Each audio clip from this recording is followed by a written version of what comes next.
ஒருத்தங்களுக்கு வந்து வேலையே கிடைக்கல. அவங்க நல்லா படிச்சிருக்காங்க. ஆனால் படிப்புக்கேற்ற வேலை கிடைக்கல. அதேமாரி அவங்க எந்த வேலைக்கு போனாலும் கொஞ்ச நாட்லயே அவங்களுக்கு வந்து செட் ஆகாம உடனே ஷார்ட் பீரியட்லயே நின்றுறாங்க அப்படின்னு சொல்லி வேலையில பிரச்சனை இருக்கிறவங்க. அதேமாரி திருமணம் ஆகாதவங்க. திருமணத்துக்காக ட்ரை பண்ணி அது முடிவாகவே மாட்டேங்குது. இல்ல வந்து ஓகே ஆகுற மாரி போய் தட்டி போயிருது.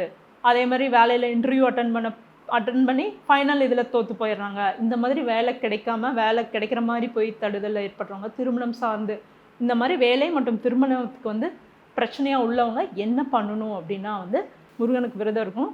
காலையிலேருந்து சாயங்காலம் 6 மணி முடிக்கும் நீங்க வந்து பால் மட்டும் அருந்திட்டு விரதம் இருக்கணும்.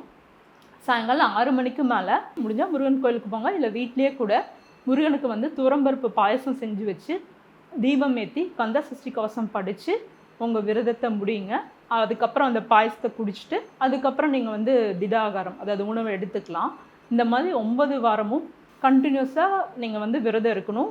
நம்பிக்கையோட 9 வாரம் இருந்தீங்க அப்படின்னா, நிச்சயமா அந்த தடைப்பட்ட வேலையோ சரி, அந்த திருமணமோ சரி, உங்களுக்கு வந்து சீக்கிரமே வந்து அதுக்கான பலன் கிடைச்சிருக்கு.